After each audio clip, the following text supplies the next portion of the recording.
Welcome to another week of High School Pigskin Preview. Richard Walker, Gazette and Star sports editor. I got it right this week. And Joe Hughes II, sports writer here at the Gaston Gazette. Looking forward to another week of high school football, week 6, where things really pick up this week. I think conference gets underway, and three of our 5 conferences. Yeah, so things really begin to count.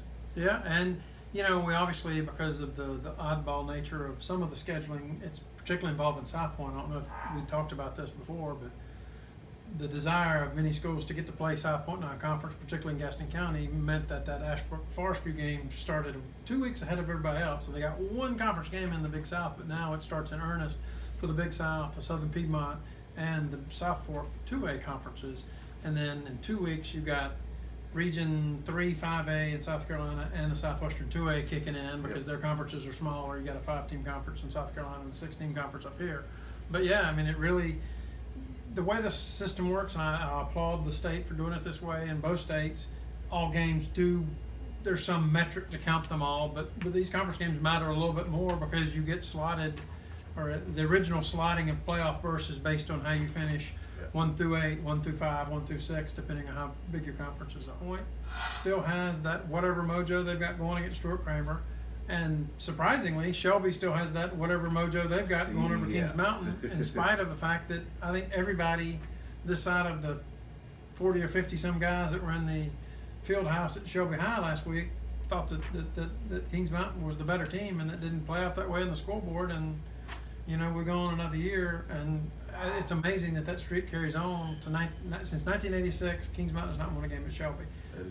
Obviously Shelby has been a gold standard, pardon the pun, team in our area, but Kings Mountain hadn't been chopped liver during those years, and the fact that they've never been able to win over there is really remarkable and a source of pride for those Shelby folks. Being at that game, you could tell that they were really invested in trying to keep that streak alive, and there was an element of blank stares and did this really happen again with Kings Mountain, because this was going to be their year, much like other years that was going to be their year, and yet the streak goes on for at least, I guess we're going to 2020 talking about, can they do it again? I actually watched that game online, and I was actually at the Ashbrook Clover game, and it just illustrates how much turnovers really dictate the result of games. Ashbrook turned the ball over mercilessly in their game against Clover, and it ended up them being beat by 22 points. Well, and also to me speaks to how quickly momentum can shift. Correct. Kings Mountain gets the ball, or Shelby gets it first, bottled up, a couple penalties. They look to be the sloppier team. Kings Mountain gets it, drives, can't make the first down, get a field goal up 3-0. Stop Shelby again, get the ball back, fumble, and then Shelby got up, and as soon as Shelby got ahead, you could almost feel the tilting of the field. It felt like for Kings Mountain for a stretch that field was 120 to 150 yards long, and for Shelby it felt about 50 or 70. And that's the way that rivalry is played out, and it's just fascinating how that goes in those rivalry games, because I think I wrote in my lead, at rivalry games you get some unusual results, and that was one of them, because nobody, again, this side of really hardcore, ardent Shelby supporters. In fact, I'll make a confession. I ate in Shelby that night before I went to the game and ran into some old-time Shelby that weren't even going to the game. Wow. So that tells you where the mindset was. They still said, hey, don't be surprised if it's an upset. But again, if Shelby felt like they were going to win it, these people are there, and it's a ghost town, downtown Shelby. I think there's an element of the perception was, after losing 3 in a row, the specter of Shelby going 0-3 against his county rivals for only the 2nd time in the history of the school. Well, which, that dates to 67, because that's when Burns and Crest came in. Hung large over that team, and in fact I talked to Lance Ware earlier today, and he says it's amazing what one win can do for the morale of a team. Talk about how the weather situation at Hurricane Florence might impact the high school football schedule going forward. Well, I mentioned earlier, in 1989, I don't know how many people can remember this, the games got wiped out around here and moved to Saturday, in some cases Monday, some cases I remember going to a North Gaston South Point Tuesday afternoon game because South Point lost one of their lights. South Point had to play day football the rest of that season. I don't know if people can remember. I think this has an impact on what the state did. The old 4A conferences that were in Charlotte, of which Ashbrook, Huss, Crest, and East Gaston were members, they canceled school in Charlotte for, I believe, 2.5, 3 weeks. So they played their 6 or 7 conference games in a 3.5-week period. Wow. That's a murderous schedule that will never be repeated because of what happened that year. And I think because of things like that, I suspect, and it could be as soon as this week, that North Carolina High School Athletic Association follows the lead of the South Carolina High School League and extends the playoffs by 1 week at the end of the year. Obviously, that involves talking to North Carolina State, North Carolina, Duke, Wake Forest, whomever they have arrangements with for playoffs to make sure that that's okay to push back their playoffs a week. But it happened 2 years ago. I remember everybody that was unaffected by the storm got a week off heading into the playoffs, which some coaches liked, some coaches didn't like, obviously. But, you know, with them already announcing they're out of school for an entire week in places like New Hanover County, Brunswick County, I don't know how it's possible to expect those folks to play 2 games in a week, nor is it healthy or something that makes any sense. So I fully expect the North Carolina High School Athletic Association, as soon as even today, to make some sort of announcement saying we'll extend it, because I think yesterday South Carolina League said we're extending our season by a week. The regular season will last an extra week for those teams who need an extra week to get in all their games. And stuff like that also involves the Shrine Bowl and All-Star games and things like that. And that's unfortunate because those dates are more set in stone. Right. So you'll probably lose more Shrine Bowl players this year than ever before, but you know, I just don't think you can force all these Eastern North Carolina teams to play 2 games in a week, and that seems to me the only option that many of them have, if not, and they still may have to do it because I can see the next week being an issue given that, you know, we're talking, as we speak today, they're talking about the potential for cresting of bridges and more flooding in areas like Fayetteville and all up and down wherever the Cape Fear River and the Neuse River are. So we've not entirely seen the full effect of what this storm brought to our state and our region. And at times like this, football and other sports are just not important. We're thinking more so about the welfare and livelihood of those affected. Sure. This football is just secondary. Well, let's delve into some of these games that we have coming up. Burns-Ashbrook. Interesting game. Very much so. You have a high-scoring Burns team that seems a little porous on defense, whereas you have Ashbrook that was just mistake-prone last week and really got his own way. It has been throughout the year. Yeah. Ashbrook has made mistakes and overcome them in a couple of games, and I know Brian Andrews and his staff, that's a really fascinating game because as we speak, when the preseason, and I would think we both hold to this opinion, Kings Mountain was pretty much a unanimous favorite. Crest was a little bit second pick ahead of third place Hunter House. I think those 3 teams have kind of, by everybody's estimation, separated themselves from the rest of the league. But then you got Stuart Cramer, Burns, and Ashbrook right there in it. Forest View too. Forest View and North Gaston of all. Everybody in this league has had their moments this year.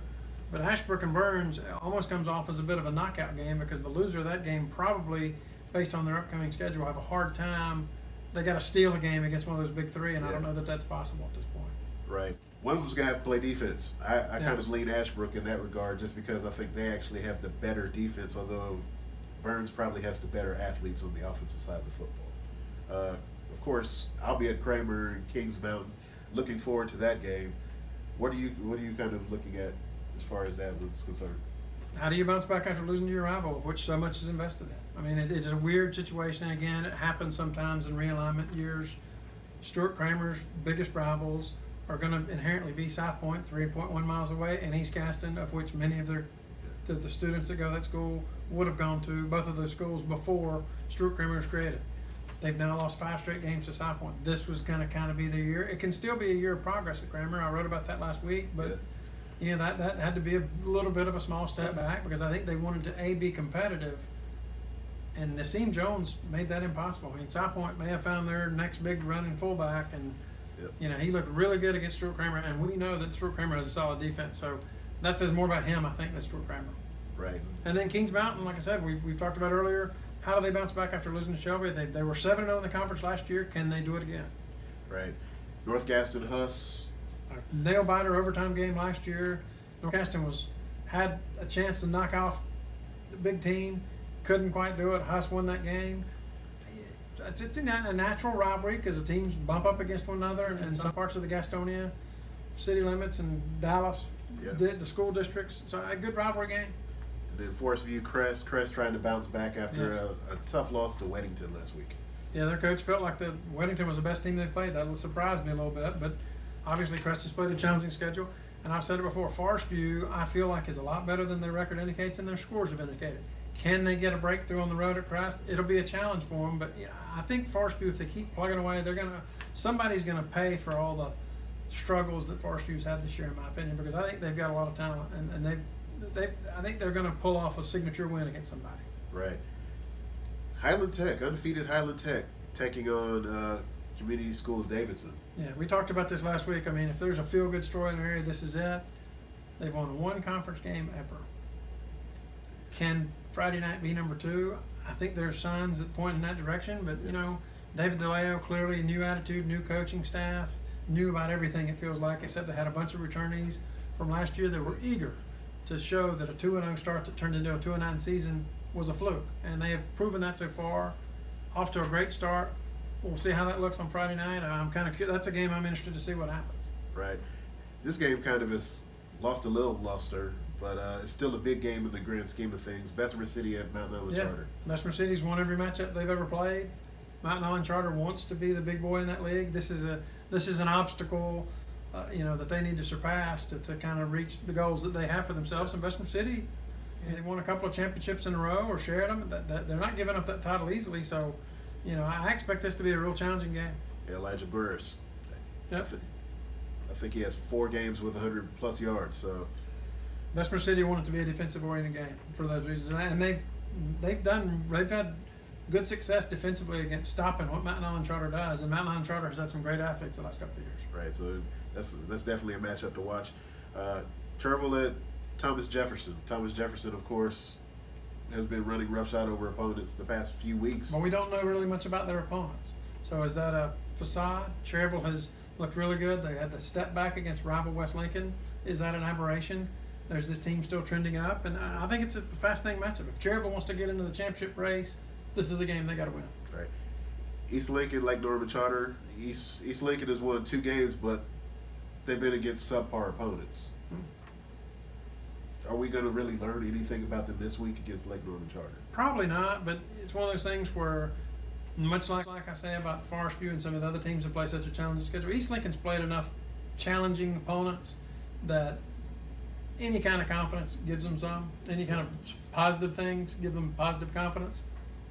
And it's a chance to start off the league 1-0, and next week the Lincoln game looms.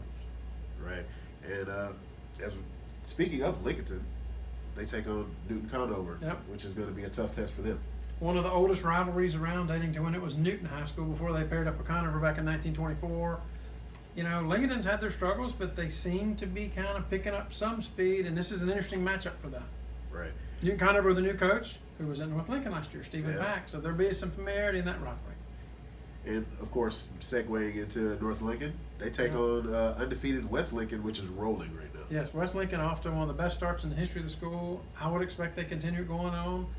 But, North Lincoln, as new coach, last year one of the most exciting games around. West Lincoln outlasted them 56-49.